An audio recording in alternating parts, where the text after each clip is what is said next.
அஸ்வஸ்வ தொடர்பான புதிய தகவல்கள் அண்மையில் வெளியாகிக் கொண்டிருக்கின்றன. பல்வேறு ஊடகங்களில் பல்வேறு தகவல்கள் வெளியாகிக் கொண்டிருக்கின்றன. 5000 ரூபா கொடுப்பனவுகள் பெற்றவர்களுக்கான அந்த கொடுப்பனவு நிறுத்தப்பட்டதாக பல்வேறு செய்திகள் பல்வேறு ஊடகங்களில் சமூக வலைத்தளங்களில் வெளியாகிக் கொண்டு வருகின்ற நிலையில் இது சம்பந்தமான ஒரு தெளிவுறுத்தல் காணொலியாக இந்த காணொலி உங்களுக்கு அமையும். எனவே நீண்ட இடைவெளிக்கு பிறகு இந்த காணொலியை உங்களுக்கு தருகின்றோம். எமது காணொலியுடன் அடிக்கடி இணைந்திருங்கள். அவ்வப்போது புறப்படுகின்ற துல்லியமான தகவல்களை அஸ்வஸ்வ தொடர்பான துல்லியமான தகவல்களை உங்களுக்கு தரலாம் என்று நினைக்கின்றேன். எனவே நிறுத்தப்பட்டதாக கூறப்படுகின்ற இந்த கொடுப்பனவை யார் யாருக்கு நிறுத்தப்பட்டது என்பதும் யார் யாருக்கு தொடர்ந்து வழங்கப்படும் என்பது தொடர்பாகவும் ஒரு விளக்கத்தை தரலாம். இந்த 5000 ரூபா கொடுப்பனவு பெற்று வந்தவர்களில் 2 பகுதியினர் உள்ளனர். அதாவது இந்த 2 பகுதியினரையும் நாங்கள் யார் யார் என்று பார்க்கின்ற போது ஒரு பகுதியினர் 2500 ரூபா, ஒரு பகுதியினர் 1250 ரூபா. இந்த 2 பகுதியினருக்கும் தான் அண்மையில் அதிகரிக்கப்பட்ட கொடுப்பனவாக 5000 வழங்கப்பட்டிருக்கின்றது. எனவே இவை ஒரு பகுதியினராக காணப்படுகின்றது. இன்னொரு பகுதியினர் ஏற்கனவே 5000 ரூபா வழங்கப்பட்ட பகுதியினர். இது மாறாமல் அவர்களுக்கான இந்த வழங்கப்பட்ட இந்த தொகை மாறாமல் 5000 ரூபாவாகவே வழங்கப்பட்டு வருகின்றது. எனவே இது சம்பந்தம் இந்த 2 பகுதியினருக்கு யாருக்கு இந்த கொடுப்பனவு இந்த ஏப்ரல் மாதத்துடன் நிறுத்தப்பட்டது, யாருக்கு இந்த 2005 டிசம்பர் வரை தொடர்ச்சியாக வழங்கப்படும் என்பது சம்பந்தமான ஒரு காணொலியை பார்ப்பதற்கு முன்னர் எமது காணொலிக்கு நீங்கள் புதியவராக இருந்தால் சப்ஸ்கிரைப் பண்ணுங்கள், ஷேர் பண்ணுங்கள், கமெண்ட்ஸ் பண்ணுங்கள், லைக் பண்ணுங்கள். அருகில் இருக்கின்ற அந்த பெல் ஐகானை கிளிக் பண்ணி நாங்கள் போடுகின்ற காணொலிகள் அனைத்தையும் உடனுக்குடன் பார்க்கக்கூடியவாறான நோட்டிஃபிகேஷனை ஏற்படுத்திக் கொள்ளுங்கள். மறக்காமல் லைக் பண்ணுங்கள்.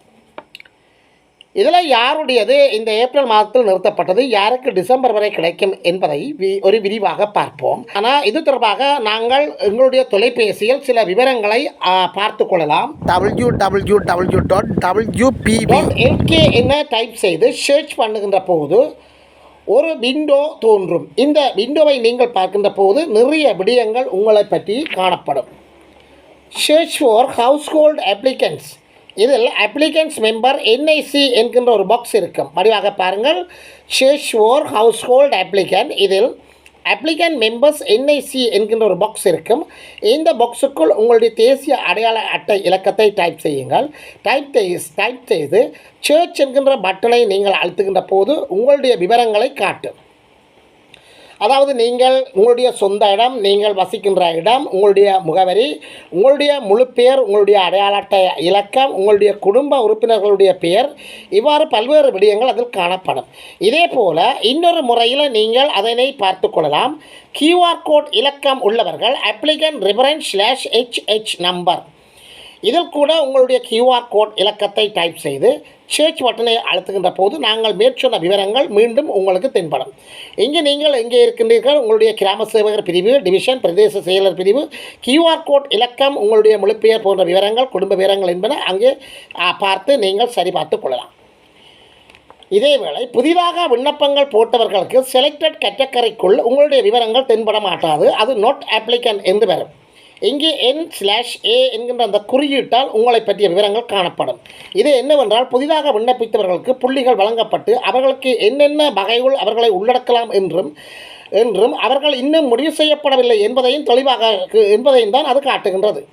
தெளிவாக நாங்கள் சொன்னால் அவர்களுடைய புதிய விண்ணப்பத்திற்கு இன்னும் அப்ரூவல் ஆகவில்லை, அதாவது அப்ரூவல் வழங்கப்படவில்லை. அவர்களுக்கான விவரங்கள் எல்லாம் என்ன என்ற இலக்கத்தால் காட்டப்படும். இவர்களுக்கான புள்ளிகள் வழங்கப்பட்டு அப்ரூவல் கிடைக்கப்பட்ட பின்னர் தான் அவர்கள் தெரிவு செய்யப்பட்டிருக்கின்றார்களா அல்லது தெரிவு செய்யப்படவில்லையா, அல்லது அவர்கள் தெரிவு செய்வதற்கு என்னென்ன மேலும் தகவல்கள் தேவை என்பது தொடர்பான விவரங்களை அது காண்பிக்கும்.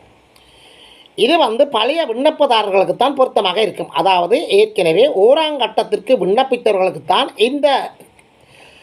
இந்த ஆன்லைன் மூலம் உங்களை பற்றிய பரிசோதனை பொருத்தமாக இருக்கும். இந்த மேற்கூறப்பட்ட அந்த கூகுள் குரோமினூடாக உங்களை பார்ப்பதற்கான இந்த வழிமுறைகளில் செலக்டட் என்கின்ற அந்த கேட்டகரியில் ரான்சன்ட் என்று ஒன்று இருக்குமானால் உங்களுக்கான அஸ்வஸ்வ கொடுப்பனவு நிறுத்தப்பட்டுள்ளது. இவ்வாறு இருக்காமல் வேறு ஏதும் இருக்குமானால் உங்களுக்கான அஸ்வஸ்வ கொடுப்பனவுகள் தொடர்ந்து வழங்கப்படும். அதாவது இந்த வருடம் 2025ஆம் ஆண்டு டிசம்பர் வரை இந்த கொடுப்பனவுகள் தொடர்ந்து நீங்கள் பெற்றுக்கொள்ளலாம் என்று அர்த்தம்.